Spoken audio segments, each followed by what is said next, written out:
Tonight, we're diving into the dark legacies of those guys in papal hats, not to guide souls, but to rule, exploit, and con, from wild Vatican parties to alliances with assassins.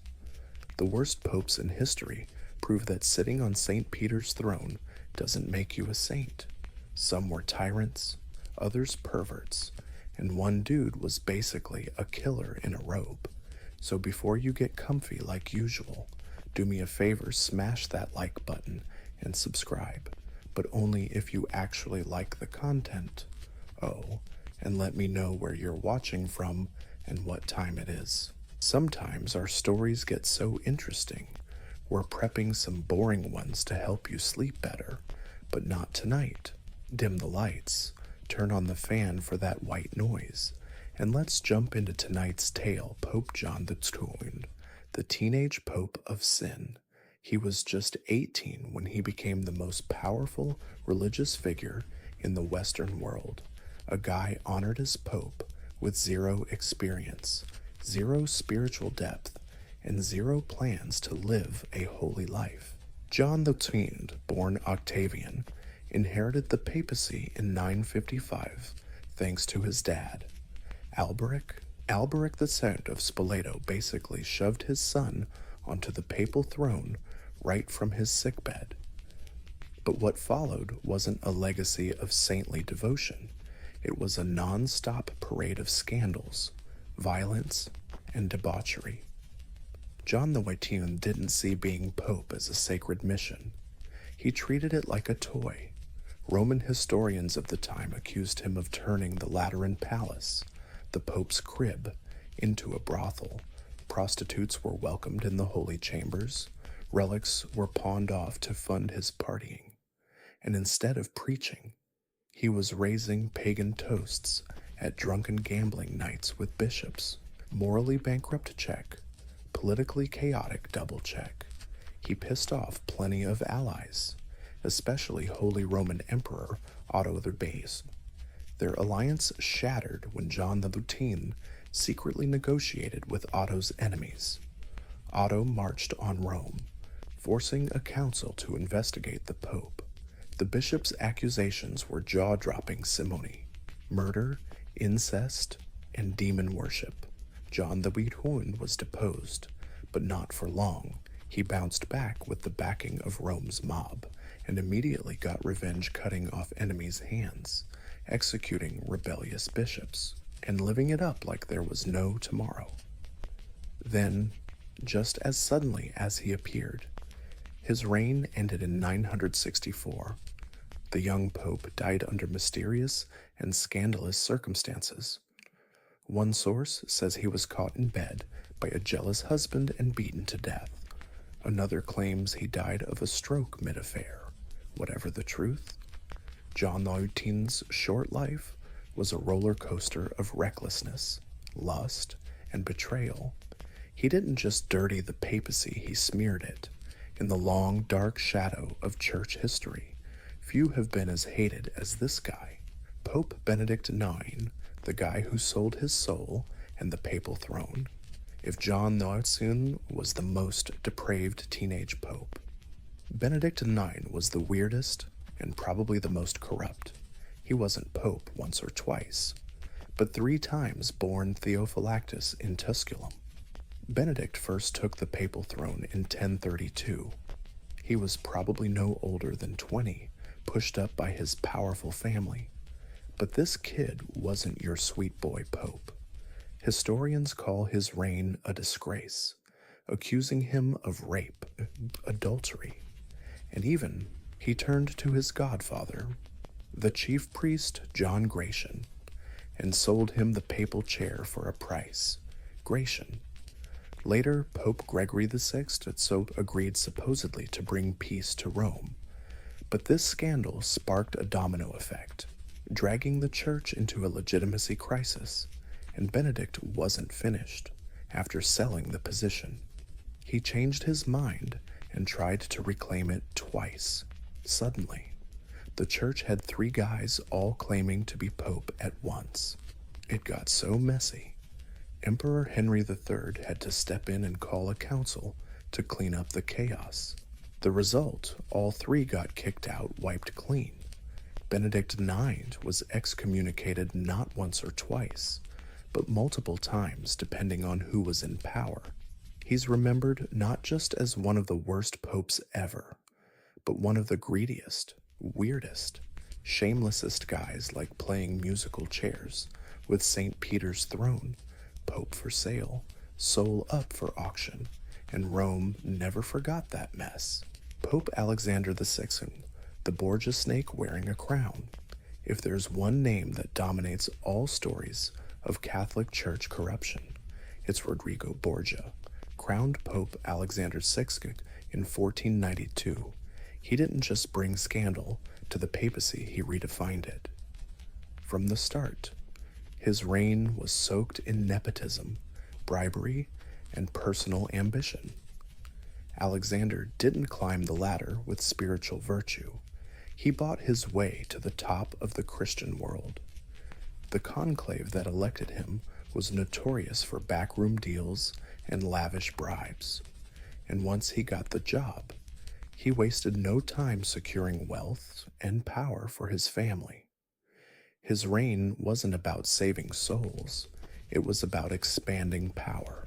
The Borgia family was pretty upfront about having a bunch of kids, including Cesare and Lucrezia, two legends soaked in conspiracy and rumors. Cesare was a cardinal turned warrior, acting more like a mafia boss than a church leader. Lucrezia got accused maybe unfairly of incest, poisoning, and power games, but Pope Alexander, he wasn't any better. He threw wild, debauched parties right inside the Vatican. One infamous bash was the Laughing Nut Party, where 24 prostitutes were invited to entertain guests while the Pope allegedly sat watching from his throne. Dancers performed nude, and people tossed coins to see what body part they'd catch them with anything but their hands. Apparently, meanwhile, Alexander sold cardinal positions to the highest bidder. No matter their qualifications, the church turned into a marketplace, and faith turned into currency. Oddly enough, he was also a pretty good administrator. He strengthened the papal states, reformed some bureaucracy, and even commissioned art, but none of that cleans up the mess he left behind. He died in 1503, under suspicious circumstances. Some say he was accidentally poisoned during a rival assassination plot, even in death. The Borgia name clings like incense in a crumbling chapel. He was buried with minimal ceremony, his body so swollen from decay it didn't fit in the coffin. To this day, Pope Alexander VI is remembered as the most scandalous pope in history. He didn't just sully the church's holiness, he weaponized it. During his reign, the Vatican became a throne room for ambition, lust, and quiet deaths. Pope Stephen VI's the Cadaver Synod. Some papal scandals scream greed, others lust. But what Pope Stephen II did was so creepy and bizarre, it's basically a theatrical masterpiece. It's remembered as the Cadaver Synod, a trial like no other in history. In 897, Rome was a mess, torn by rival factions, and Stephen II, a pope installed by the powerful Spoleto family, wanted revenge on his predecessor, Pope Formosus. Problem Formosus was dead, so Stephen dug up Formosus's corpse, dressed it in full papal regalia, and dragged it into the Lateran Church for trial. Yep, a dead pope propped up on the throne, put on trial for crimes. The charges: perjury, violating church law, and illegally becoming pope. A deacon was appointed to answer for the corpse, while the horrified crowd watched. All through the trial, the corpse swayed and wobbled. Finally, Stephen found Formosus guilty. The punishment stripped the vestments, cut off the fingers used for blessings, and tossed the body into the Tiber River. It was a grotesque scene. but also a brilliant political move by condemning Formosus. Stephen invalidated all the bishops and priests he had ordained, clearing the way for his own faction to climb the ladder. But the horror show didn't bring peace. The public was outraged. The Cadaver Synod sparked riots across Rome. A few months later, Stephen was arrested.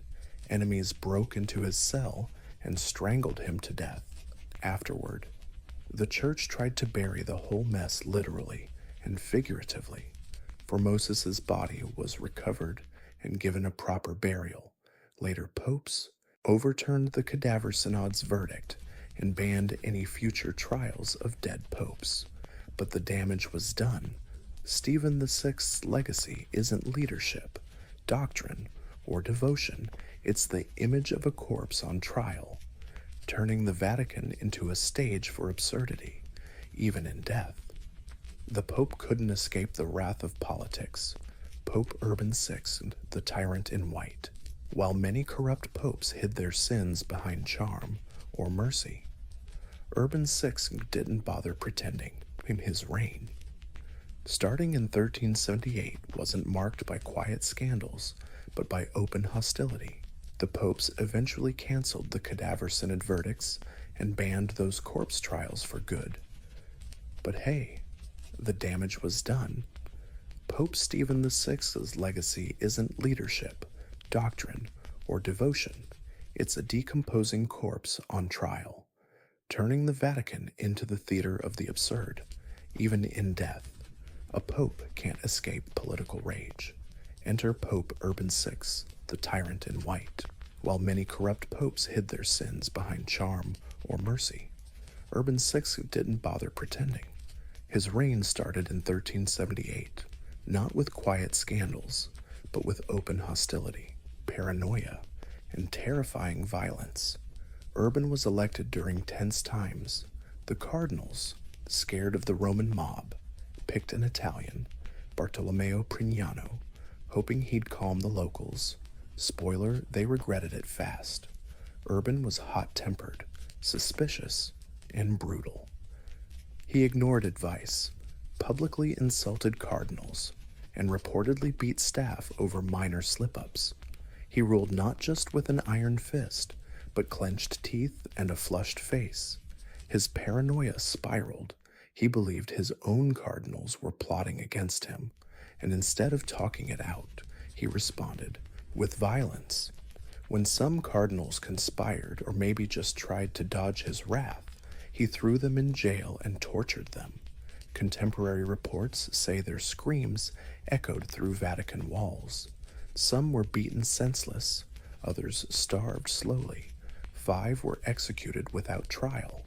Urban's madness made many question his legitimacy. A group of cardinals fled and elected a rival pope, Clement VII, in Avignon. This kicked off one of the nastiest church crises ever, the Western Schism. For nearly 40 years, Europe was split between 2, sometimes 3, rival popes. Different kingdoms backed different popes, and beneath the surface, Christian unity was cracking. Urban refused reconciliation. He excommunicated his opponents and ruled in isolation, surrounded by sycophants and henchmen. As his mental health declined, so did his reign's credibility. He alienated allies, destabilized Rome, and left the papacy stained with cruelty. He died in 1389 alone, bitter and despised. Pope Urban VI's reign usually gets overshadowed by the later schism, but it was his rage, violence, and thirst for power that lit the fuse. He wasn't just a bad pope, he was a tyrant in a holy robe, and his dark shadow still stains papal history. Pope Leo X, the prince who bankrupted the church. When Giovanni de' Medici became Pope Leo X in 1513, he didn't just step into a spiritual role, he crowned himself king, born into one of Florence's richest families. Leo was a Renaissance prince long before he donned the papal hat, and once he did. The Vatican became his personal playground. He once said, "God gave me the papacy. Now I'm going to enjoy it." And enjoy it he did in the most decadent way possible. Under Pope Leo X, the papal court ballooned into a lavish circus. Gold dripped from the ceilings, parties never stopped, and artists like Raphael decked out the Vatican. He loved poetry, festivals, and putting on a show, but beneath the glitz was financial collapse and spiritual disaster. Leo drained the church's coffers to fuel Renaissance dreams, and when the money ran dry, he found a new way to make cash selling salvation. He greenlit the sale of indulgences, official certificates that, for a price, promised to reduce punishment for sins. Priests all over Europe shouted outside churches, "Money in the box means souls out of purgatory." It worked, sorta. Gold poured into Rome, but outrage spread faster. In 1517, a fed-up German monk named Martin Luther nailed his 95 Theses to a church door in Wittenberg, a direct punch at indulgences and papal corruption. How did Leo X respond? Not with humility or reform. He mocked Luther as a drunken German who'd sober up and change his mind. When Luther didn't, Leo excommunicated him. Classic blunder. The Reformation exploded. Churches split. Western Christian unity shattered forever. To Leo, the church was a stage and he was the star. But he didn't see the cracks forming beneath him. Died in 1521, buried in debt, and clueless about the fire he'd started. Pope Leo X is remembered less for the art he commissioned and more for the schism he helped ignite, not through heresy or war, but through arrogance, luxury, and turning grace into a business. A Medici prince, a saintly stage actor, and a pope who lost the soul of Europe.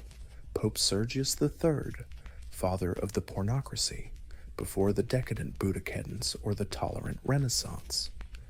There was a pope who set a corruption standard echoing for centuries. That was Sergius III, and his early 10th century reign kicked off what historians call the pornocracy, yes. The reign of the whores. Sergius III took the throne in 904 after a bloody power struggle where rivals got assassinated. This was a time when the papacy was less divine office and more a prize in Rome's brutal power games. Sergius was ambitious and ruthless, ready to kill for the job. But it was his affair with a noblewoman named Marozia that really defined his reign. Marozia belonged to the powerful Theophylact family, which basically controlled Rome back then. According to historians, Sergius made her his mistress when she was just a teenager. Their love child later became Pope John the XVIII. Yep, you heard that right, a pope fathering another pope. The Roman clergy whispered, the people grumbled, but nobody dared to challenge the guy. Sergius ruled with an iron fist, revived memories of Pope Formosus, yes, the corpse from the infamous Cadaver Synod who was condemned again and buried without honor. That was political revenge, dressed up as papal power. He packed the Curia with his supporters, sold church offices, and ran what's considered the most morally corrupt papacy ever, the Vatican. Meant to be a spiritual beacon, became a den of incestuous alliances and shady deals. The holiest office in Christianity turned into a family business for Rome's elite under Sergius. The papal dignities started cracking. He died in 911, still powerful and feared, but no one admired him. Pope Sergius III isn't as famous as the Borgias or Medicis, but his reign marked the start of nearly 60 years where the Pope was controlled by a single Roman family through a cocktail of seduction, manipulation, and good old-fashioned family drama. He's the father of the pornocracy era, a pope not just corrupted by power, but tangled up in a legacy of lust and inherited sins. Meet Pope Boniface VIII, the guy who crowned himself God on earth. When Boniface took the throne in 1294, he inherited a pope in crisis. His predecessor resigned a rare and humble move, but Boniface, oh no. He saw the papal throne not as a burden to serve, but as a throne to dominate. The man was famous for shouting, "I am Caesar, I am emperor." But it was his unam sanctum bull that really showed off his massive ego. In it, Boniface declared absolute submission to the Pope was the only path to salvation. He put himself above kings, emperors, everyone. He believed he ruled not just the church, but all of Christianity, and he was dead serious. Boniface tried to boss around European kings, especially Philip IV of France. But Philip wasn't your average monarch. He was sharp, ruthless, and deeply annoyed by papal meddling when Boniface issued decrees messing with French clergy taxes. Philip, I am Caesar, I am emperor, but his masterpiece was the Unam Sanctum decree, flexing his massive ego there. Boniface claimed that submitting to the Pope was absolutely necessary for salvation. He put himself above kings, emperors, everyone. He believed he didn't just rule the church, but all of Christianity, and he was dead serious. Boniface tried to boss around European kings, especially Philip IV of France. But Philip wasn't just any king.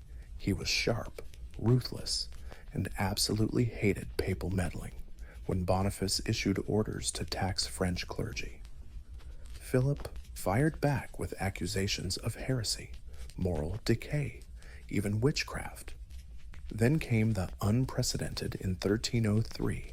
A bunch of armed thugs, led by French allies, stormed the Pope's palace in Anagni.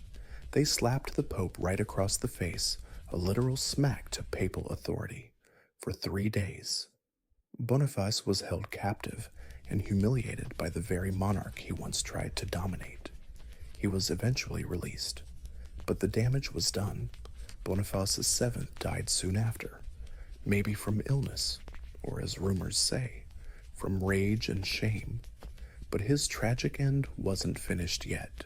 3 years later, his body was dug up by enemies, accused of smelling like sulfur, a classic sign of a cursed soul. And when Dante Alighieri wrote the Divine Comedy, he placed Boniface in the 8th circle of hell, reserved for corrupt church officials.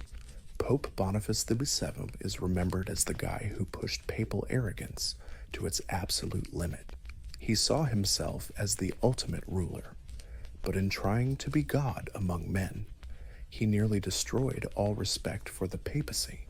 His story is a warning when sacred power is wielded without humility. It turns into tyranny dressed in holy robes. Enter Pope Innocent III, the blood and fire crusader. Don't be fooled by the name Innocent III was anything but innocent. Crowned in 1198, he's one of history's most powerful and dangerous popes. Unlike corrupt popes who just chased pleasure, Innocent chased global power, his weapon not gold or women wore on a holy scale. Under his reign, the Pope became a sword-wielding empire. Innocent launched the Fourth Crusade, a military campaign supposedly to reclaim the Holy Land. But it didn't even make it to Jerusalem. Instead, in a shocking twist, the Crusaders turned on Constantinople, the Christian capital of the Byzantine Empire.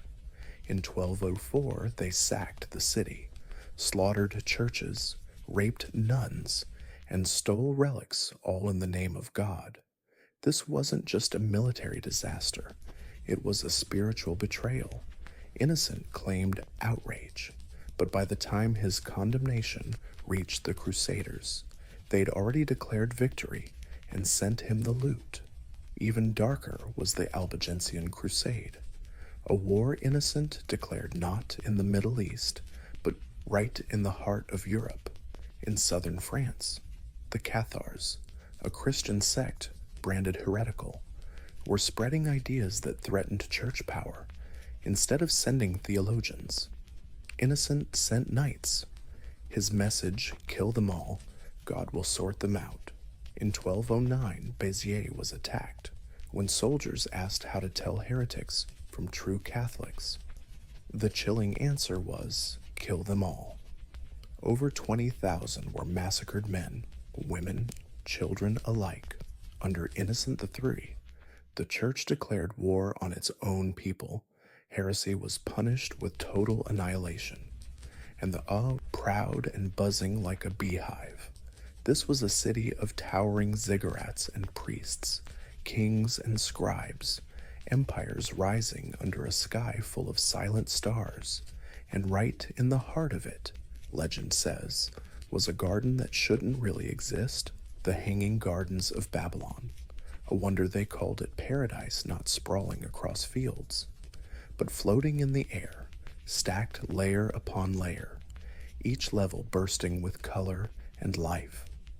Tall palm trees, the scent of resin thick in the air, vines twisting like lush green waterfalls, water, the essence of life, trickling through stone channels and dripping along the walls, feeding fruits that shouldn't survive the scorching, skin-burning heat. People said standing before it was like staring at a mountain made of gardens, a human-made paradise rising up from the earth, daring nature itself, a miracle of engineering, a triumph of imagination, one of the 7 wonders of the ancient world. But here's the headache for historians, archaeologists, and dreamers alike. Did it even exist?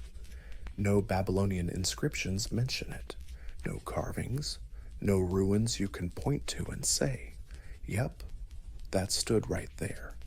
All we have are writings from later Greek and Roman authors like Strabo and Philo of Byzantium, who admired the garden but wrote centuries after the fact.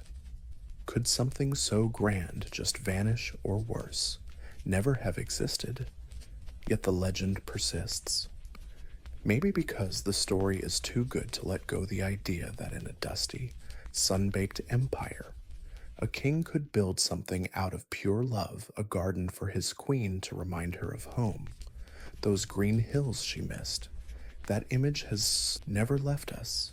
It lingers in poetry, paintings, and whispered hopes that somewhere beneath the rubble, roots are quietly sleeping. The Hanging Gardens might be lost, or maybe they never were, but that mystery lives on. To understand the garden, we first have to understand the city said to cradle it, Babylon. Sitting by the Euphrates in what's now Iraq, was more than a city. It was a statement, massive walls, wide enough for chariots to race on, towering temples, the famous Ishtar Gate glazed in deep blue and decorated with golden lions and dragons. Babylon was the jewel of Mesopotamia, the pride of the Neo-Babylonian Empire, and at its center stood King Nebuchadnezzar II, often credited with building the Hanging Gardens. He ruled in the 6th century BCE, a master builder and conqueror, turning the city into an architectural marvel. Under his reign, Babylon became a sprawling city like no other, packed with temples, palaces, and ziggurats rising like mountains of mud bricks and faith, but amid the stone walls and rituals. One story stands out, a tale whispered by later Greek historians that Nebuchadnezzar married a woman from the far-off, jungle-covered land of Media, possibly Queen Amadis, who, homesick for the green hills of her childhood, only saw a flat, dusty desert in Babylon. So the king built her a garden, not just a small yard or patch of trees, but a vast, intricate construction that seemed to hang in midair, stacked like the hills she missed. A lush green gift in a land of fire, a love letter written in engineering. This version of the story is so romantic, it's almost perfect, and it's the one that stuck around. Greek historians like Strabo and Diodorus Siculus described the garden centuries later, writing about terraces stacked like stairs to heaven and irrigation systems that pulled water from the river all the way to the top tier. They wrote with confidence, even though none of them had ever seen the garden themselves. So, was this a real architectural marvel, or just the oldest fairy tale in the ancient world, in a city as ambitious as Babylon, ruled by a king who could reshape the landscape? It's not hard to believe he might have tried for such a feat, and maybe somewhere, in the blurry gap between myth and memory, something truly extraordinary did bloom, a dream made of stone, water, and longing. If the hanging gardens were real, they weren't just proof of beauty, they were a miracle of ancient engineering. Imagine trying to grow a garden on top of a mountain in the desert, not just small plants, but tall trees, bushes, and vines dangling off rocks under a blazing sun with hardly any rain and no natural hills to lean on to keep that garden alive. Ancient folks didn't just need green thumbs, they needed genius. Greek records give us a hint. They describe terraces stacked like stairs, built on vaulted foundations of baked bricks and bitumen. The soil was layered thick enough for tall trees to root deeply, but the most mind-blowing part was the irrigation system. How, in an age before modern pumps, did they get water from the Euphrates up to the very top of the garden? The answer might lie in a device known since then, the Archimedes screw, or a similar early water lifting contraption, a spiral tube inside a cylinder, turned by hand or foot, hauling water upward with every twist. If the Babylonians had something like this, and we've got good reason to think they did, it could create a non-stop water flow, channeling streams from one terrace to the next. This system needed constant babysitting, like a living machine, not just some fancy decoration channels carved in stone, water troughs hidden under leaves, workers tending pipes and plants alike, all cleverly camouflaged with foliage and flowers, so outsiders would just think the garden was naturally breathing, too. But for archaeologists today, it raises a big question. Could technology like that really exist in 6th century BC Babylon? Or are we seriously underestimating what ancient brains could pull off if fueled by a king's ambition and love? Maybe that's what makes the Hanging Gardens so magical, not just its beauty, but the subtle message it sends even in the middle of a desert. The impossible can bloom. As amazing as the Hanging Gardens sound, their story has this weird silence and eerie quiet that's baffled scholars for centuries. Greek and Roman writers later went into great detail, but the Babylonians themselves, the ones who built and lived with the garden, never said a peep. No surviving inscriptions, no royal plaques, no temple records describing such a garden. That's odd because Babylonians were sticklers for record keeping. They wrote about crops, taxes, gods, even the exact dimensions of buildings and the names of architects, yet nowhere do we find a single Babylonian line confirming a massive terraced garden sprouting in their capital. Even Nebuchadnezzar II, usually credited as the mastermind behind the garden, left behind thousands of uniform inscriptions. He bragged about temples, walls, palaces, but not one word about a wonder made for his queen. No mention of terraces, no hint of a sky-high paradise, and that silence is huge. If the garden really existed in Babylon, why would its creator skip it in his long list of achievements? Why would priests and scribes, who obsessively documented every tiny detail of Babylonian religious life. Ignore a garden said to rival heaven. Some say the garden got destroyed early on, vanished long before the Greek writers showed up. Others think it wasn't even in Babylon but somewhere else. And historians, piecing together rumors and scraps, have come up with the theory Nineveh, the Assyrian capital, where King Sennacherib boasted about gardens watered by a complex irrigation system and a fancy water pump. Maybe the Greeks mixed up one Mesopotamian city for another, or maybe the garden was never real at all. Could it be just a symbol? A legend retold until it became fact, a heavenly daydream cooked up by some far-off writer to impress, inspire, and wow the crowd. But legends are never totally meaningless, no matter how silent the truth is. The Babylonians left us a puzzle, a blank spot where wonder grows wild, not nourished by facts, but by desire, while Babylon's records stay mum. Greek historians speak loud and clear, and with passion. One of the most cited descriptions of the Hanging Gardens comes from Strabo, a 1st century BC geographer.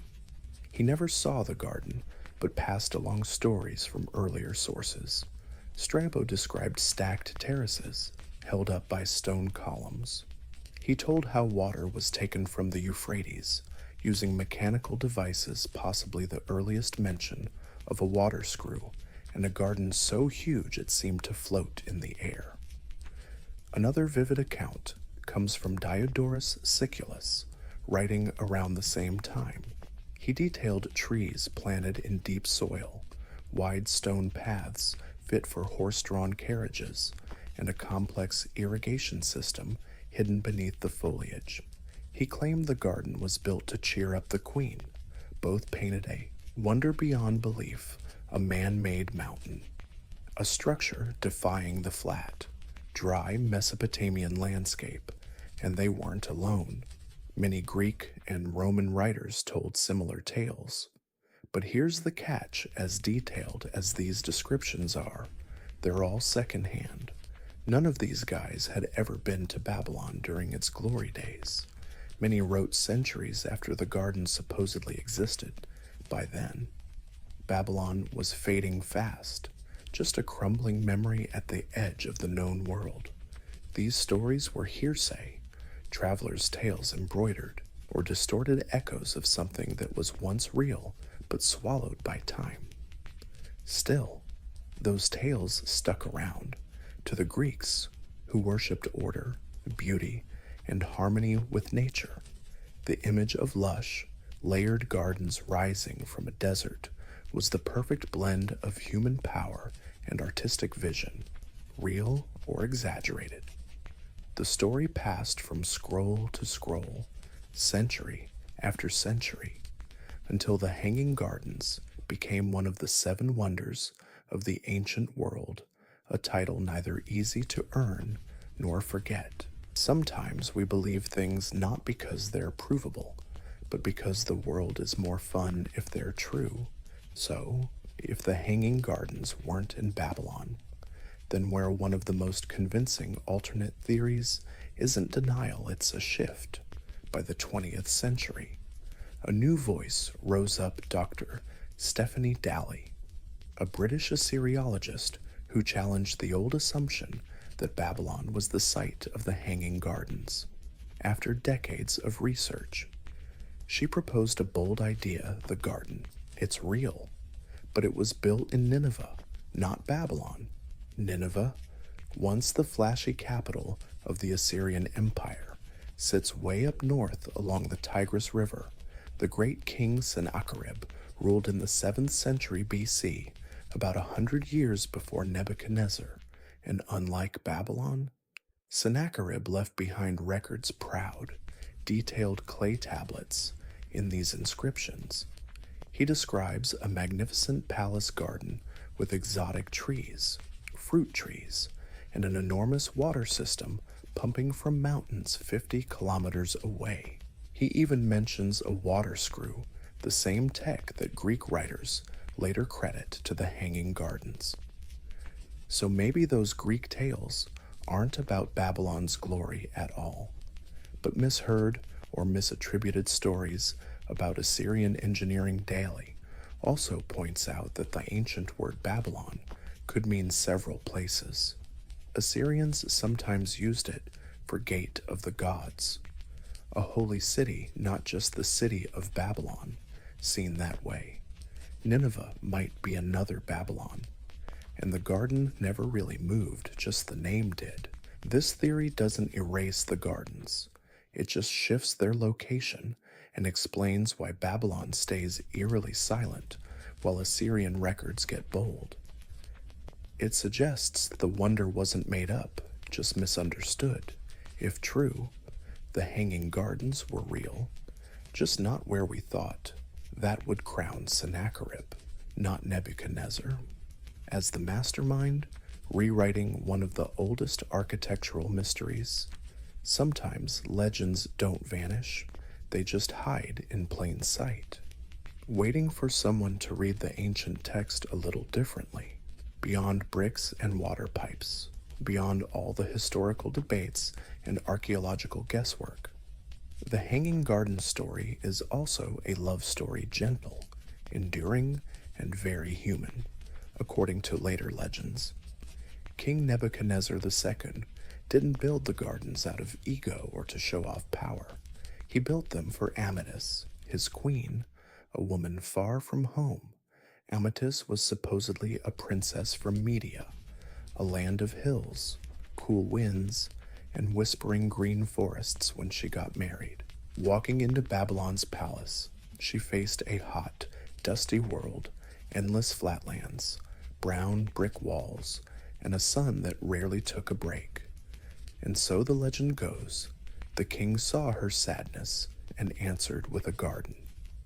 He ordered a mountain built right in the city, not just dirt and rock, but vines, scattered blooms, and trickling water. He called on architects, engineers, and slaves to build something not to conquer, but to comfort a piece of home crafted smack in the middle of his city. But hey, that's not set in stone. Babylonian texts mention her name, but no tablet talks about her sadness. Yet the story echoes through time for a reason. It's easy to imagine, easy to believe that in one of the world's greatest cities, a king once tried to soothe a lonely soul. Maybe that's the true, lasting power of the Hanging Gardens, not just their beauty, not just defying gravity, but because, at least in legend, they were born from devotion, not to gods, but to a woman. In that version, the garden becomes more than architecture. It's a quiet rebellion in a world full of war and empires. Someone built something not to dominate, but to heal each stone, each leaf, each drop of water, whether the gardens were real or not. The love that built them is still there. So if the Hanging Gardens ever existed, where did they go? Great wonders usually don't collapse with a bang, but fade away quietly, slowly, silently, over generations. Time doesn't just erase buildings, it buries them in silence. And Babylon, once the jewel of Mesopotamia, was no exception. The city endured centuries of conquest and decline after the fall of the Neo-Babylonian Empire.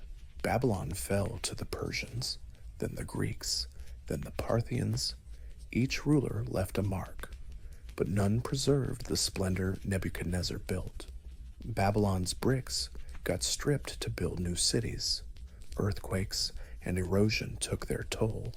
Desert sands swept in, burying gardens and gates alike by the 4th century BC when Alexander the Great arrived. Babylon was just a faint echo. He dreamed of restoring it, maybe even making it the capital of his empire, but died before that dream could come true, with no one to care for it. The city fell to ruin. No one knows exactly when the gardens disappeared. Maybe they were dismantled. Maybe they collapsed from neglect. Or maybe they never existed, just tales from foreign writers who heard a story too good to doubt in the 19th and 20th centuries. Archaeologists uncovered the ziggurat foundations and grand palaces of Babylon, but no solid trace of the Hanging Gardens. That absence weighs heavy. It lingers like a gap where a mighty tree once stood, roots gone but shade still remembered, even if it once soared high. The Hanging Gardens now belong to a different kind of truth, the truth of memory, myth, and longing.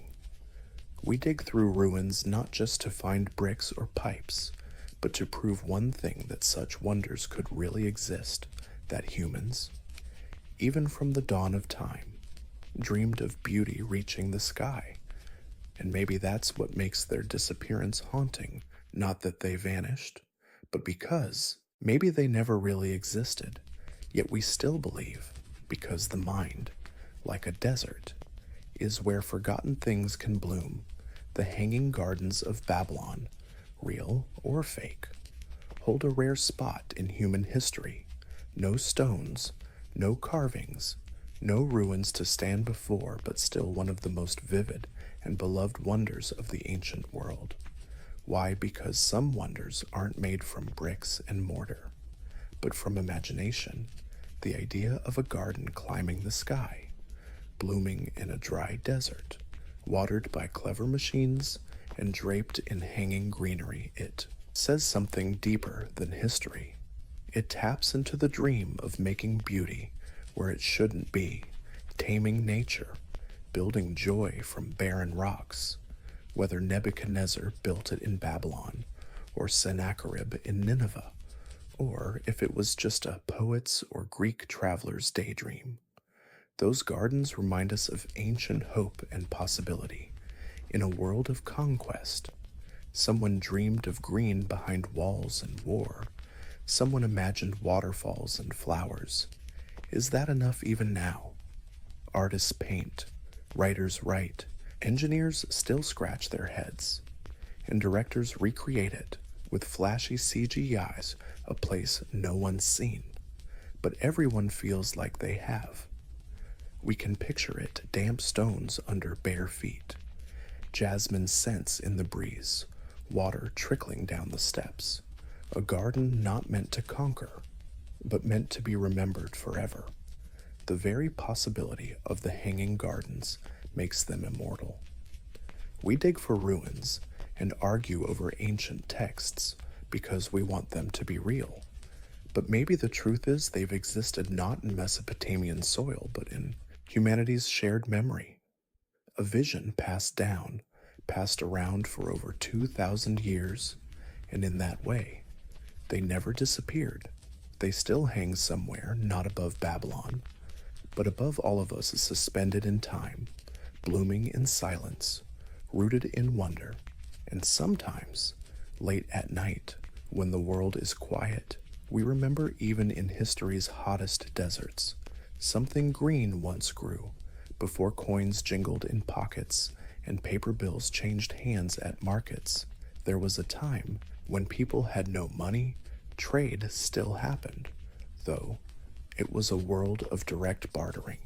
A farmer with extra grain could swap it for fish from the nearby river. A skilled potter traded bowls for cloth. That system worked on mutual needs. But trades had limits. Imagine you're a goat herder with 3 goats and want salt. But the salt guy doesn't want goats. No deal. That's called the coincidence of wants, the headache of finding someone who both has what you want and wants what you have. In small villages, where everyone knows everyone, it's okay. But once villages turn into cities, kingdoms even, bartering gets clunky, slow, and just not practical. Next step, find something to stand in for value, something everyone agrees on, durable, portable, and preferably rare. Early societies started using things easy to count and hard to fake. Sometimes livestock. 1 goat might be worth 2 chickens or 10 measures of grain. In another culture, it was salt, actually. The word salary comes from salarium, meaning the salt allowance paid to Roman soldiers. Other societies used tools and weapons, shiny stone axe heads from the Stone Age or bronze blades in ancient China, not so much for use, but because they had clear value and could be traded. They weren't money like we know it, but a bridge between bartering goods and currency. They let people put abstract value on stuff, and more importantly, introduce the idea of storing and passing on value before coins, before silver discs stamped with numbers. There's an even older truth: humans always needed ways to trust each other in trade. Currency, at its rawest, was just a promise not etched in paper or metal, but on human need. As societies grew and trade got more complicated, a quiet revolution began. Communities started accepting things of shared value, not because they were useful, but because everyone agreed they were valuable. That's the birth of primitive money, the first step toward what we call money today. One of the earliest and most popular forms was cowrie shells, tiny, smooth, ivory white shells. These shells came from the Indian and Pacific Oceans. Naturally beautiful, hard to fake, and easy to carry, cowries popped up all over, from Africa to China, used in trade, tribute, and even dowries. In some African kingdoms, big bags of cowries were stored in royal treasuries, like modern vaults. In ancient China, people cast bronze cowrie replicas and spent them like coins. But cowries weren't alone. In ancient Mesopotamia, people used silver by weight, not coins, but weighed chunks of silver for trade. Merchants carried scales to weigh silver in shekels, with contracts specifying exact amounts. Silver had no standard shape or stamp yet, but it held value, especially in urban economies needing accounting. Meanwhile, in Central America, the Aztecs used cacao beans as money, not just for chocolate, but counted, stored, and guarded like cash. 10 beans bought a rabbit, 100 got you a small cloak. In the Philippines, gold rings and bars called pelanitos were used in markets centuries before colonial influence. In parts of Africa, iron tools like hoes or spears also served as money, used in trade not because they were handy, but because their value stayed steady. What all these systems had in common was a shift in thinking. Value didn't have to be instant or personal. It could be symbolic. A tiny shell or shiny metal could stand for something bigger: time, effort, or security. These early forms of money totally changed how humans interacted. Now, you didn't have to trade goods face to face. You could get something valuable today and swap it later for something totally different. Trust started spreading through objects, numbers, and symbols. Money wasn't just about survival anymore. It became a language spoken with shells, beans, and silver bars. As trade networks expanded and civilizations grew, the need for reliable, standardized currency grew too. Trusting cocoa beans, shells, or weighed silver was fine up to a point. Societies needed the next step: uniformity money that not only represented value, but carried authority behind it. This led to one of the biggest shifts in economic history: metals rising as money. Metals like gold, silver, copper, and tin had been used in trade for centuries. They were rare, durable, and could be melted and reshaped without losing value, but usage wasn't consistent. A silver piece accepted here might need verifying, weighing, and re-evaluating over there. So ancient cultures started minting metals into standard shapes: bars, rings, and eventually coins. The key wasn't just shape, It was assurance. Some of the oldest coins known come from the Kingdom of Lydia in what's now Western Turkey. Around 600 BC, these coins were made from electrum, a natural alloy of gold and silver, stamped with images like lions to confirm the King of Lydia's seal of approval. Value now wasn't just in metal, it was in the stamp. Stamped metal became a revolutionary idea. A coin meant something. Sure, it had weight, but it was backed by a king, a nation, or an empire. People accepted coins not just because they were shiny and heavy, but because they believed everyone else would too. Then this idea spread. The city-states of Greece, the Persian Empire, Rome, India, and China all developed their own coin systems.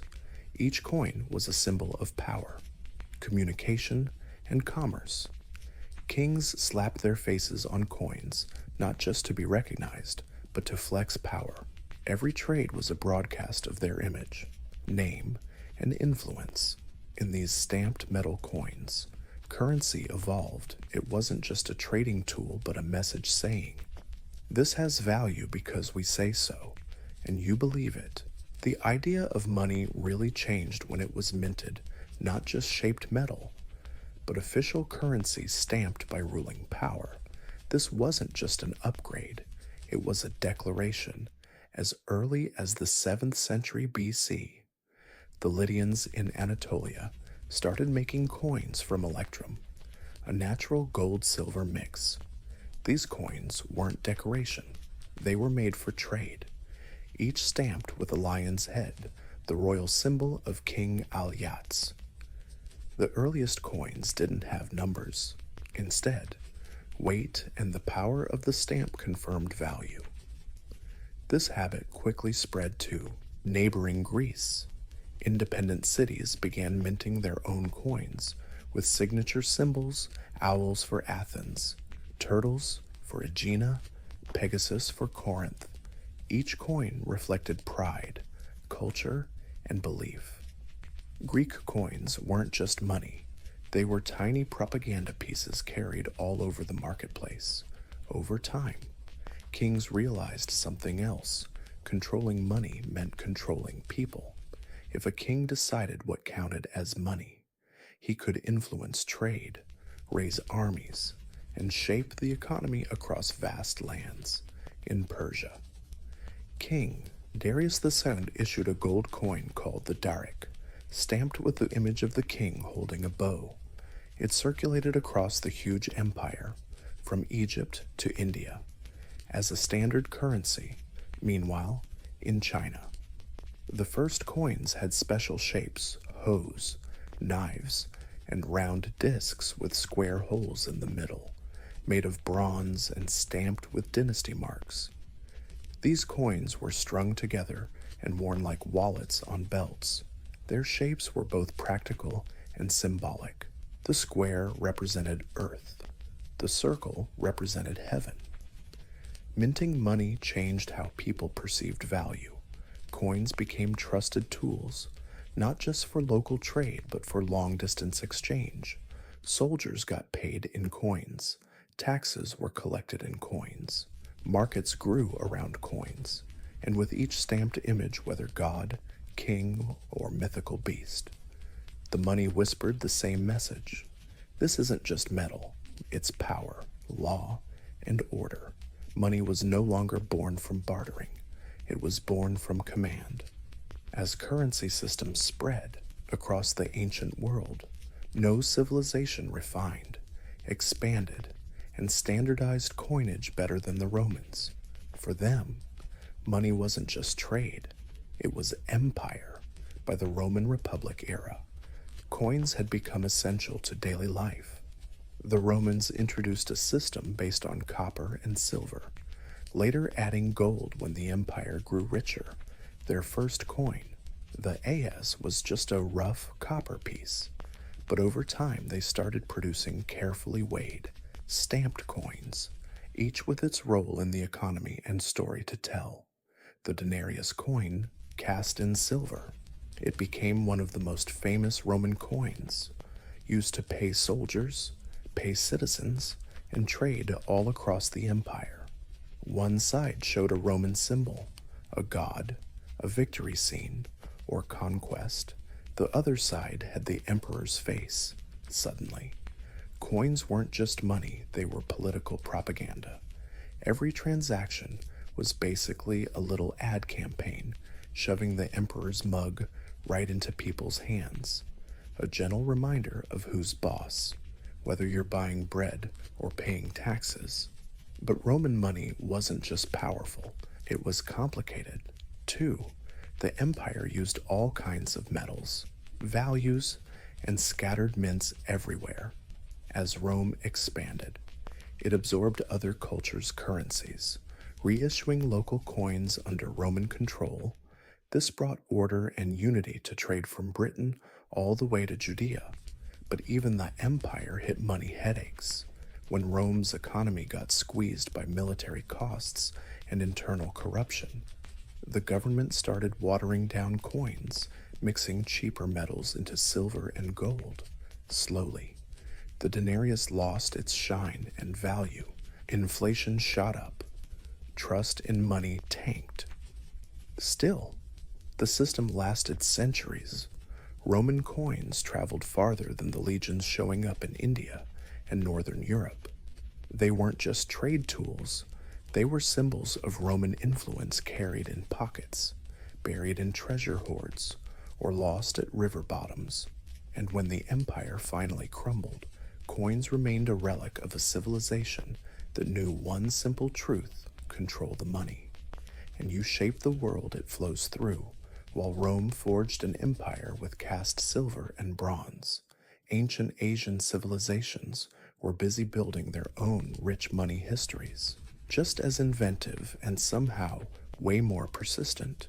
In China, money evolved on its own quirky path. Early coins weren't round. They looked like tools: spade money, knife money, then bell-shaped coins.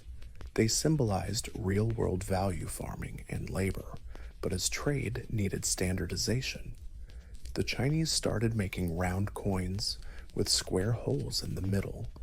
These could be strung together, thousands tied into loops, worn on belts, or hidden in walls for safekeeping. The square hole wasn't just practical, it had cosmic meaning. The round shape stood for heaven, the square for earth. Linking these two forces, it's in every transaction. These coins were usually bronze, stamped with inscriptions showing origins often linked to emperors or dynasties. Unlike Rome, where coins changed with every new ruler, Chinese coins kept their shape and style for centuries. That kind of consistency meant stability. Farther south and west, India developed its own early currency system around the 6th century BCE. Small silver pieces called punch-marked coins circulated. They were irregular, stamped with symbols like the sun, elephants, or mountains not anyone's face. These coins told stories of nature, religion, and power in a land where trade connected the Silk Road to seaports. Meanwhile, the vast network known as the Silk Road stretched across Asia, linking China, Central Asia, Persia, and the Mediterranean along its path.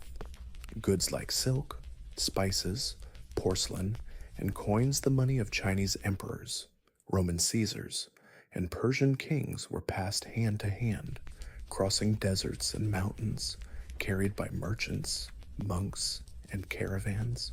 In the East, money was more than just currency. It carried philosophy, stability, and identity.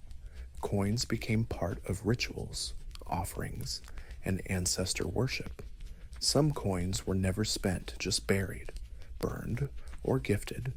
And while empires rose and fell, money remained silent messengers from the past, whispering across centuries in the language of value after 1,000 years of metal coins. Another quiet revolution began not in the West, but in China there, among merchants, scholars, and dynasties. A new idea took root. Money didn't have to be heavy, it could be written down. The first recorded use of paper money happened during the Tang dynasty, around the 7th century CE. At first, it wasn't official currency, just IOUs issued by wealthy merchants and trustworthy lenders. Long-distance travelers found it easier to carry paper receipts than clunky bags of coins. Simple idea instead of hauling silver. You held a promise to pay silver, guaranteed by someone reliable. Not long after, the government caught on. By the 11th century, during the Song dynasty, China began issuing government-backed paper money called jiaozi. These notes carried official seals, expiration dates, and fancy designs to stop counterfeiters. They were lighter, easier to carry, and super efficient for big trade. This invention came a whole century before paper money appeared anywhere else in the world. While Europe was still clinking around with metal coins, China was trading with ink on paper, paper made from mulberry bark. But paper money brought new headaches. Coins had real value, they were metal, could be melted down or recycled.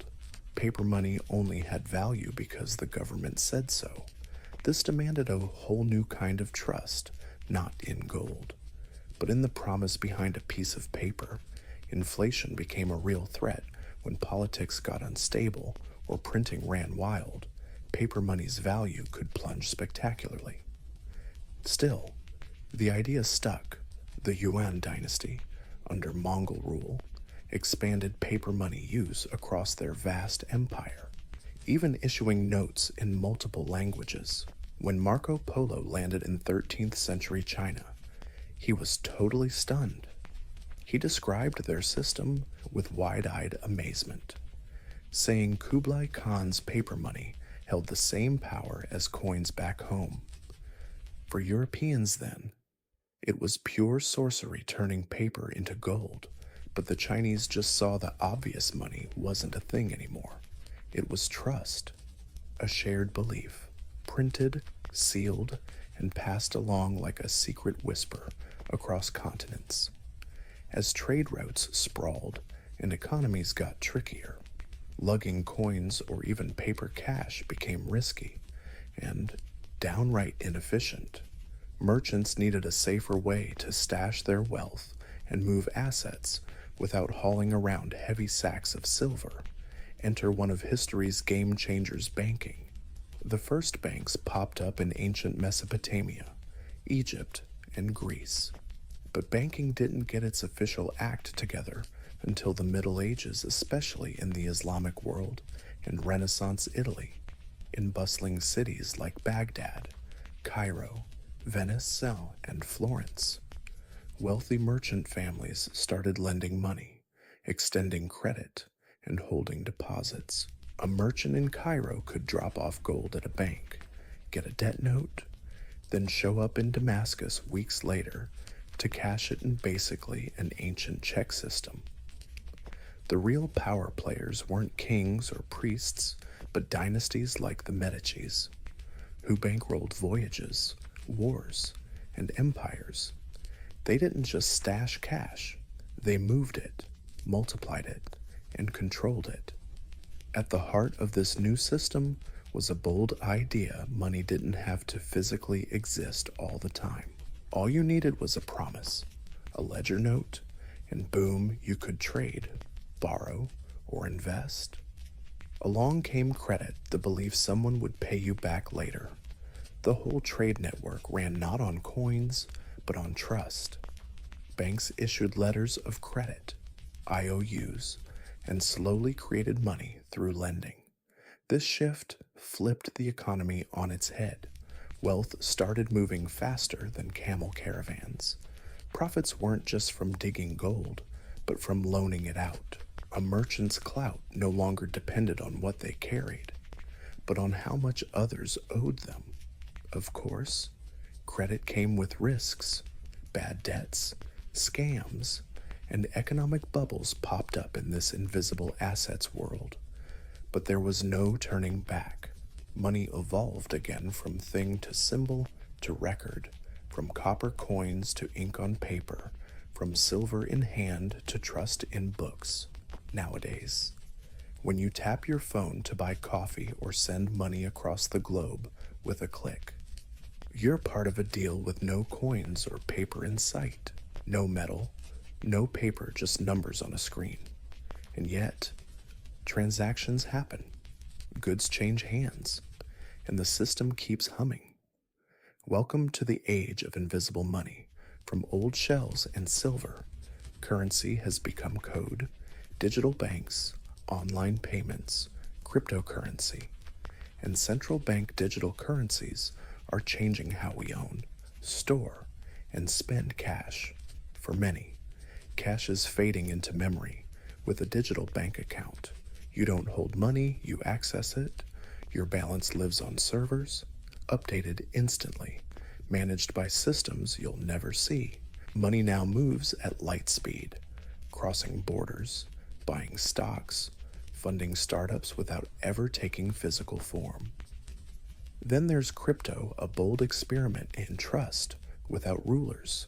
No kings, no central banks, just blockchain, a decentralized ledger, verified by thousands of independent nodes. Bitcoin, Ethereum, and their cousins don't sit in vaults. They exist as math, but people trade, store, and even buy houses, cars, and art with them. We've come a long way since herding goats and swapping grain, but money's core has never changed. It's still built on the old foundation. Trust the belief that this object, screen, or string of numbers can get you what you want. That's the social contract echoing through time. From bartering goods to blockchain, the future of money might be cashless, contactless, fully digital, but its roots lie in clay tablets, silver scales, and shells. No matter how modern, money's story is told not just in numbers, but by humans' ancient need to trade, trust, and believe in value even when it's invisible. And in the misty legends of Greece, no one shines brighter or casts a longer shadow than Helen of Troy. They say she was Zeus's daughter, born not from a woman, but from an egg. Poets swear her beauty was unmatched, so stunning men were ready to go to war over her. Entire kingdoms bled because of her name. Helen was queen of Sparta, wife to King Menelaus, when Paris, the young prince of Troy, showed up. Some say he kidnapped her, others say she went willingly. Either way, once his sails disappeared over the horizon, the ancient world wobbled. Menelaus, humiliated and ticked off. The man invoked the oath that everyone who ever asked Helen's hand had sworn a promise to protect her marriage, no matter who ended up with her. So, under the banner of honor and revenge, Greece united. Kings gathered their fleets, including Agamemnon, the ambitious big boss of Mycenae, Odysseus, the clever strategist from Ithaca, and Achilles, the half-god warrior whose name became legendary. They set sail for Troy, a city said to be rich, tough, and full of pride. 10 years of fighting under towering walls. Battles roared, heroes died, gods picked sides. Zeus and Hera, Apollo and Athena, turned the war into a divine soap opera, the death of Patroclus, Achilles' rage, Hector's fall, and finally, the sneaky wooden horse. That's the legend, a passion-fueled epic of pride and betrayal. But what about reality for centuries? Historians called it all fiction, a pretty story told by poets like Homer, who wrote the Iliad centuries after the supposed war happened. Yet, buried beneath the myth is something stubbornly real. Troy wasn't just made up, it was real. In the late 19th century, a German archaeologist named Heinrich Schliemann claimed to have found it layers of ruins buried under a hill in what's now Turkey. So the real question isn't did Troy exist, but was there a war there, and were Helen, Paris, and Achilles more than just characters? To get to the truth, we have to strip away the poetry and dig into the gritty Bronze Age dust, centuries after Troy fell. A blind poet named Homer turned the war into legend. His epic, the Iliad, was composed around the 8th century BC, becoming the foundation of Greek identity, a story about godly rage and fated heroes. But Homer wasn't writing history. He was preserving shaped memories, stretched and sung through generations of storytellers before him. The Iliad doesn't start with Helen's kidnapping. It kicks off with Achilles' fury months after the war began. Gods strut the battlefield. Heroes duel one-on-one. The Greeks weren't just warriors. They were almost mythical creatures greater than life, but painfully human with pride, sorrow, and glory all laid bare. Homer never claimed to have witnessed these events. He lived nearly 500 years after the war might have happened, yet his knowledge of weapons, armor, and Bronze Age customs is shockingly accurate, too precise to be a coincidence. Scholars think Homer was inspired by oral traditions passed down through centuries, preserving echoes of real conflicts in poetic form. But it's not just the Iliad. Homer's Odyssey tells the aftermath, a long journey home. Other works, now lost or fragmentary, told of Achilles' death, Troy's fall, the wooden horse, and the city's sack together. They form the so-called epic cycle. The ancient Greeks, this wasn't fairy tale stuff. It was ancestral memory, records of a heroic age when gods mingled with mortals, and the fate of nations hinged on one warrior's honor. The Trojan War became a cultural cornerstone. Every city-state wanted a piece. Kings claimed descent from those heroes. Poets told the story over and over. But was Homer describing history? Or had centuries of storytelling blown a small feud into a cosmic tragedy? That's the mystery. Leading us to a quiet hill in modern Turkey, where stone, ash, and buried walls might still hold a shard of truth, because sometimes the line between myth and memory is as thin as a poet's breath. For centuries, Troy was considered a legend, a city born from Homer's imagination, but in the late 19th century, a man named Heinrich Schliemann was hell-bent on proving otherwise, driven more by passion than proper training.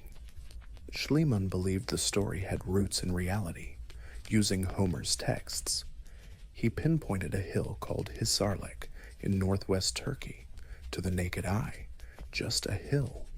But beneath the surface, layer after layer, were buried ruins of ancient cities, not just one Troy, but many. Schliemann started digging with some urgency and a hint of recklessness. He dug through Roman and Greek remains until he hit what he believed was the real Troy. There, he claimed to have found Priam's treasure, a stash of gold jewelry and artifacts, which he boldly declared belonged to the Trojan king. He even had his wife wear the lute for a photo op, a move equal parts romantic and controversial. Modern archaeologists later found Schliemann had dug too deep. The layer he identified dates back to around 2500 BC, way too early to be Homer's Troy, but in layers 6 and 7 were cities from the late Bronze Age. Around 1300 to 1200 BC, the era when the Trojan War was supposed to have happened, these layers revealed sturdy walls, massive towers, and signs of destruction by fire. In Layer 7, archaeologists found traces of arrowheads, sling stones, and collapsed buildings, classic siege or war signs. Could this be the city that faced the wrath of Mycenaean Greece? Not all scholars agree. Some argue the destruction was caused by an earthquake or internal conflict, not invading armies. Some folks argue that if there was a war, it was just a tiny skirmish that later got blown up into a legendary epic. Either way, the city at Hisarlik is now widely accepted as the real Troy, a powerhouse settlement controlling trade routes between the Aegean Sea and the East. Definitely worth fighting over, so maybe the war did happen, just not like Homer told it, but still real enough to inspire 3,000 years of stories. And hey, that's a kind of truth too. While Troy might have actually existed, no war ever happens without an enemy. In Homer's tale, that enemy is a mighty alliance of Greek kings. Historically, they'd probably be from the Mycenaean civilization. The Mycenaeans ruled mainland Greece during the Late Bronze Age, roughly 1600 to 1100 BC. They left behind massive palaces, written records, and wealthy tombs stuffed with weapons, gold, and art. Their most famous palace sat atop a hill in Mycenae, supposedly the seat of King Agamemnon, the guy who led the Greeks to Troy, unlike Homer's story of honor and fate. Mycenaean society was all about pragmatism and military muscle. Their palaces were built like fortresses. Warriors were buried with armor and swords, and their art showed chariots, sieges, and soldiers lined up in formation. They weren't some loose Greek alliance like later on. They were a centralized kingdom ruled by powerful lords and bureaucrats, and they weren't isolated. Mycenaean pottery turns up all over the eastern Mediterranean Egypt, the Levant, and yep, close to Troy too. They were traders and sailors, but also raiders and conquerors. They could compete for influence and control over coastal cities and key trade routes, especially in western Anatolia. Where Troy sat, their linear B script even hints at a military culture demanding tributes, tax records, and detailed weapon inventories. While the writing doesn't mention the Trojan War, it paints a world where that kind of conflict isn't shocking. So what if the war wasn't about Helen? What if it was about controlling trade, sea routes, or influence in the East? A Mycenaean expedition against a wealthy city like Troy doesn't need gods or love stories to justify it. Just power, ambition, and perfect timing. Maybe the Greeks did sail across the Aegean. Maybe they besieged a city with sky-high walls. And maybe that story got passed down, exaggerated until it became a legend of heroes to get the Trojan War. We have to dive into the minds of the storytellers and believers. The Greeks in the archaic and classical periods didn't draw a clear line between myth and history like we do now. For them, tales of Achilles, Hector, Odysseus, and Helen weren't just entertainment. They echoed a heroic past, a golden age, when gods walked among mortals and fate was carved in stone by divine hands in the Iliad. The gods didn't just watch the war, they jumped right in. Aphrodite protected Paris, Athena guided Achilles, and Zeus balanced the scales of fate. This divine interference isn't just literary flair, it's their worldview. Gods were real forces, moody, unpredictable, and deeply involved in human affairs. But beneath the gods and prophecies are human stories about rage, pride, revenge, and grief. Achilles isn't just a warrior. He's a young guy wrestling with loss and the cost of glory. Hector isn't just Troy's champion.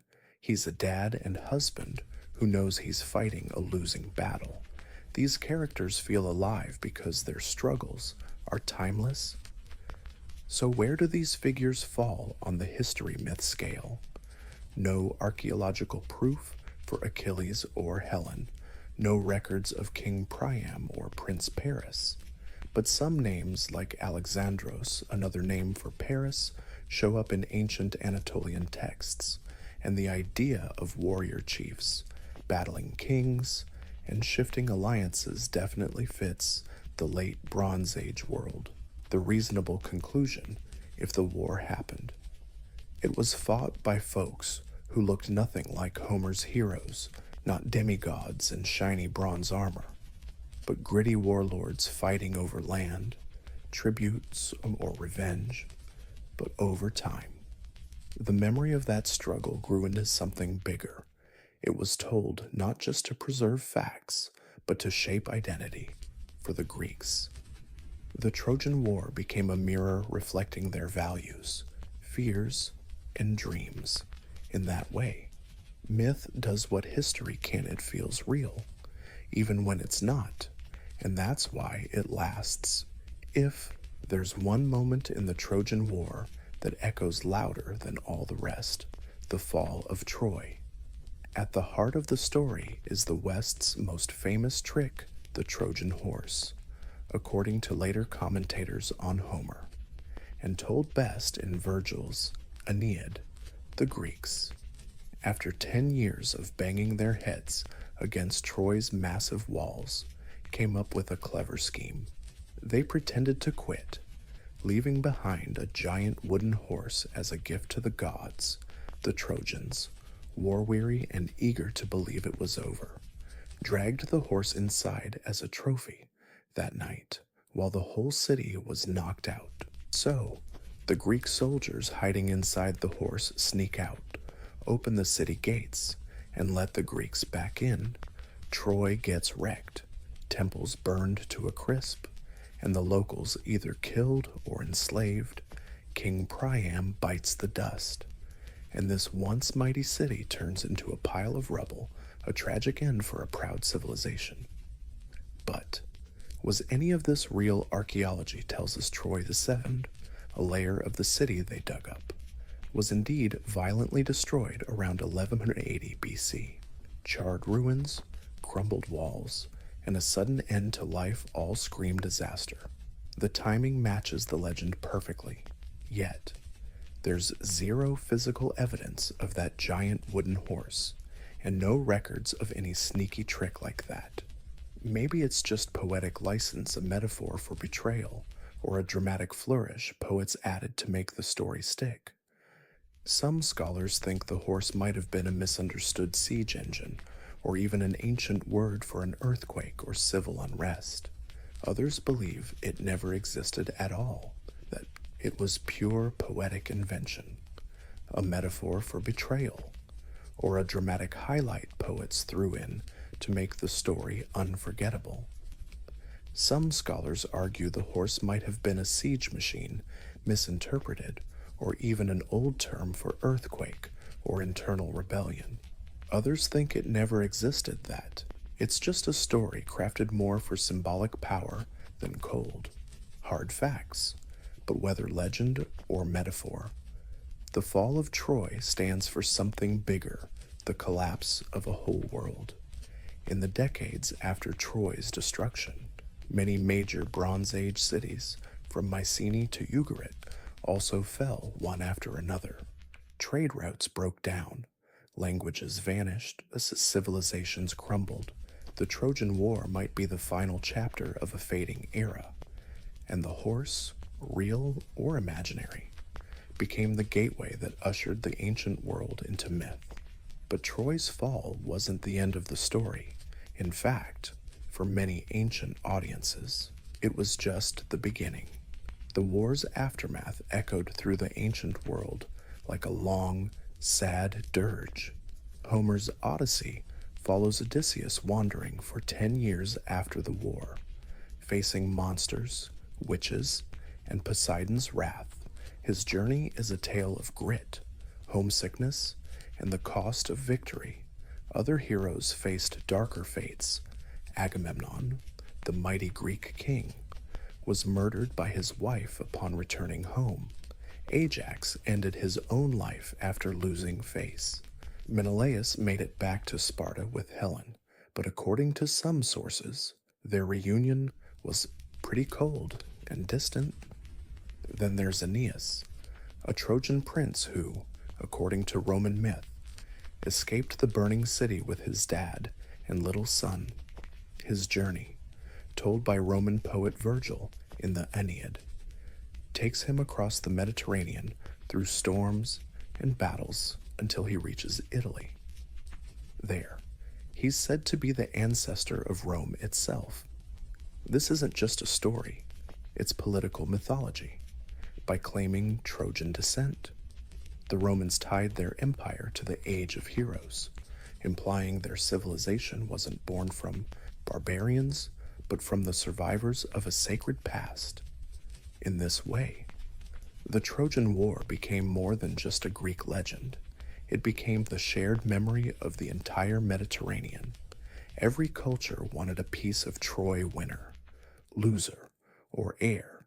Cities claimed Trojan founders. Kings bragged about Trojan blood. But what does this tell us about the war's reality? Maybe it mattered more than just the fighting. Troy, real or not, became a symbol of endurance, loss, and the rise and fall of nations. And in that symbol, civilizations found meaning, roots, and legitimacy in the ancient world. Troy wasn't just a city, it was a turning point, a mythical crack between what was and what was to come. From those ashes rose stories of survival, sorrow, and fresh starts over centuries. The tale of the Trojan War stopped being just a legend told by artists. It became a tool, myth turned into memory, and memory into power. In ancient Greece, cities like Athens and Sparta used the war to shape their identity. Athenian playwrights portrayed Helen and Menelaus not just as victims or lovers, but as symbols of Greek pride, honor, and sometimes failure. Euripides questioned the war's morality. Was it really fought for love, or just a cover for greed and ego? The war became a mirror reflecting Greek politics. The hero's struggles echoed debates on democracy. Troy's fall warned against pride. Destruction born from arrogance and revenge gone too far.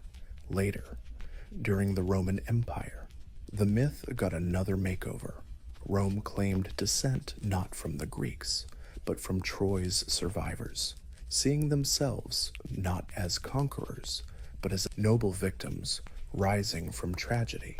Julius Caesar claimed he was a descendant of Aeneas, which conveniently linked him to the goddess Venus herself. That's not history. Folks, that's mythology dressed up to legitimize power, a sharp weapon, just like a sword, even today. The Trojan War isn't dead. Artists, writers, and filmmakers keep retelling it, tweaking the story to fit the times. Achilles turns into a tragic hero fighting fate. Helen's no longer just a pretty face, but a woman caught in forces way beyond her control. Paris morphs from a romantic to a coward, and Odysseus still cool-headed and clever. The story just keeps shape-shifting. It bends to fit the moment. But one thing stays the same every time it's told: Troy, the burning city by the sea. The dream of love and loss, pride and downfall. Mythology isn't just a story. It's a mirror reflecting not what actually happened, but what each generation needs to believe, real or fake, or somewhere in between. The Trojan War endures not because it's proven, but because it's felt. A tale passed down through the ages, reminding us what it means to fight, to fall, and to be remembered. And when we ask if the Trojan War really happened, we're not just chasing the truth, we're after something older, more human meaning. We might never know if Helen really walked those city towers, or if Achilles fought beneath its walls. No clay tablet bears his name, no grave holds the legendary bronze shield, yet we keep coming back to that story, because the heart of Troy's war isn't in exact records or undeniable ruins. It's how memory survives through emotion honor, pain, love, and pride. Details might be fuzzy, exaggerated, or totally made up, but something happened. There was a city, there was a war, and from it, a story so powerful it shaped an entire civilization's identity. Historians now think the war, if it happened, might not have been one epic siege, but a drawn out series of conflicts over trade routes, resources, or power in the region. Troy may have fallen not because of a wooden horse, but to fire and time. Yet that myth refuses to die, because the truth about Troy lives in two places, one in archaeology, buried beneath the ground, in shards of pottery and crumbled walls, the other in emotion, passed down through poetry, song, and dreams. Homer, whoever he really was, understood this better than anyone. His verses give us a version of the war that transcends time in Homer's eyes. Troy was more than a city. It was the stage for every human tragedy, love and loss, glory and ruin, the stuff that makes us sigh and remember. So, did the Trojan War really happen? Yes and no. Not quite the way you imagine, but not just fantasy either. It's part truth, part memory, part mirror, and in that blend, legend is born. Troy might have burned, walls might have fallen, but the story lives on not because it's perfect, but because it still lights the fire we carry inside.